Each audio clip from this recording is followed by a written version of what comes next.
Afro is kind of famous for his hair, yeah, but I think my hair crushes his.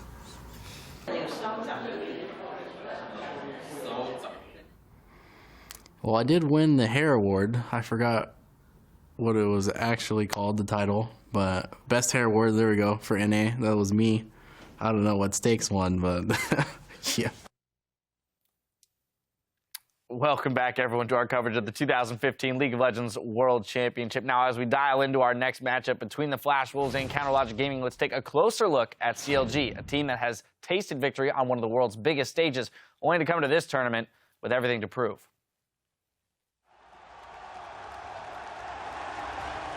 The first thought I had was like disbelief, you know. It kind of didn't feel real to have spent all this time being a pro and then to finally won something. You know, it wasn't like immediate, like just pure sheer joy, but it was like slow realization that I'd actually done something with my time in esports. I'd actually won.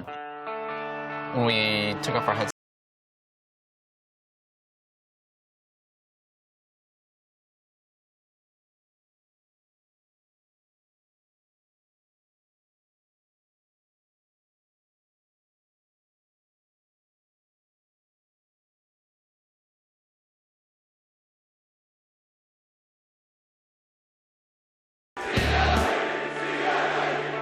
I guess it was just like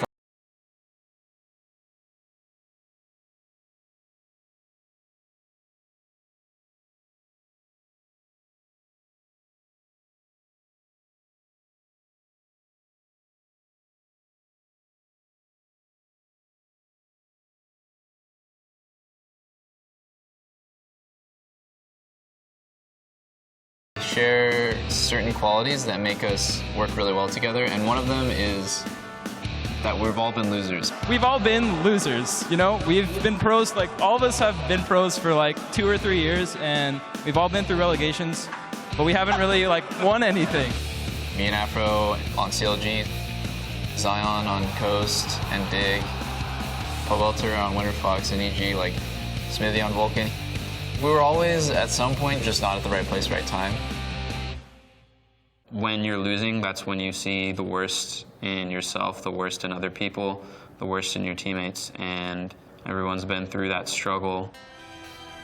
For us to come together and become a formidable team through all that losing and finally come out on top, I think says a lot about all of my teammates. The thing I'm looking forward to most going to Worlds would probably be kicking some ass, some international ass. I don't really want to be viewed as the underdog region or, you know, not the best region.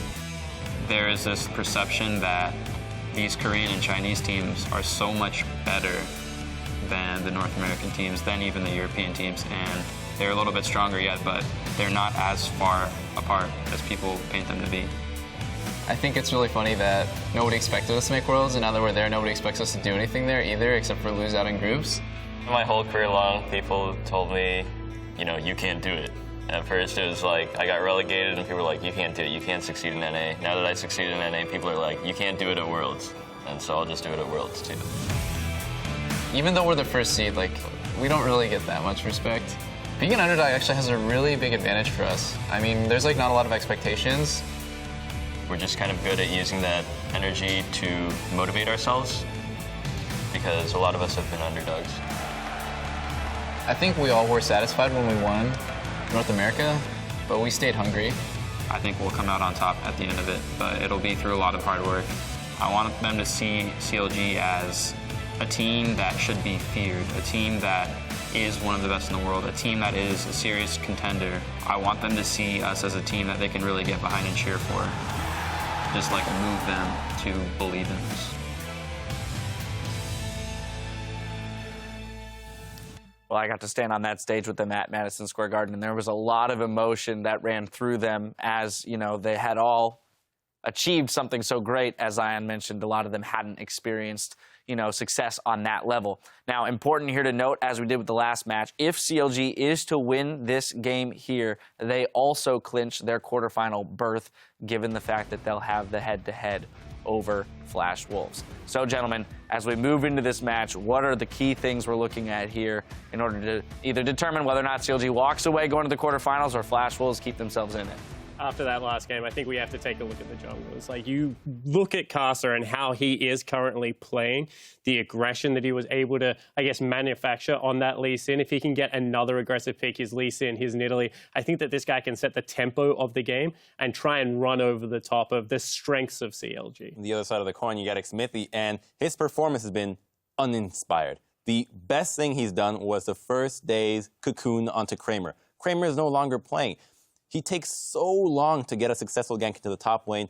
His team fighting, it just isn't there. And just that last game, they resort to the Echo first pick, which isn't really a flex pick for them.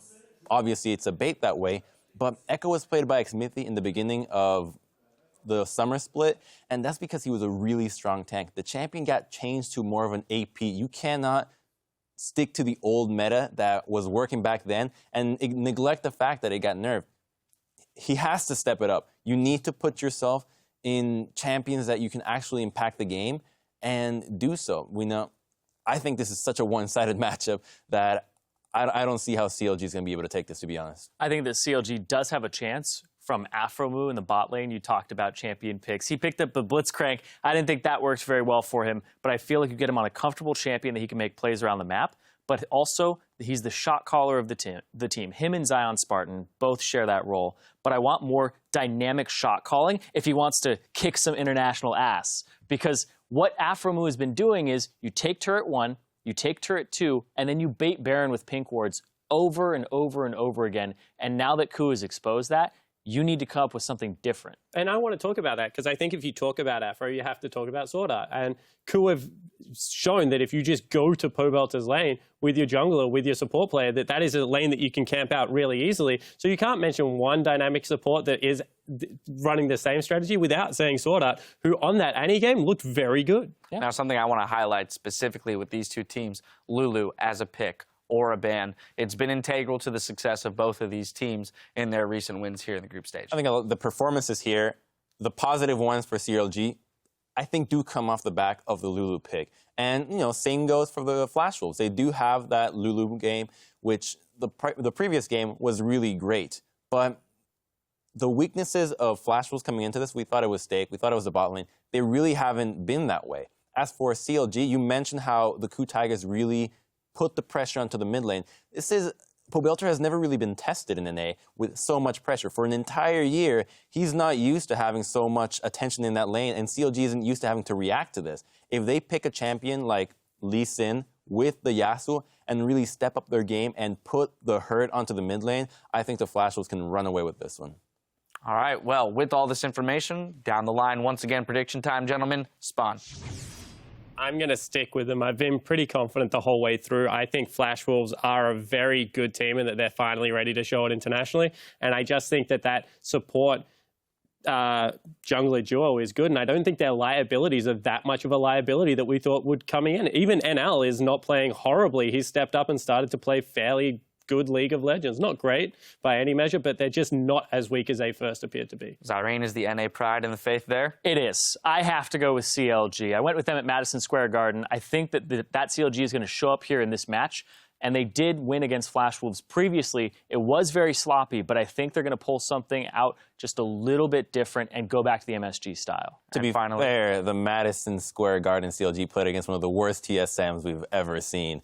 I'm going to go with the Flash Wolves, because they have blue side advantage as well, which opens up a lot of picks for them. The Lulu, the Varus, the Nidalee, the Mord. What is CLG really going to ban here? And I just don't think they're going to make the right choice with what we saw against Ku with the first pick Echo. They're all over the place.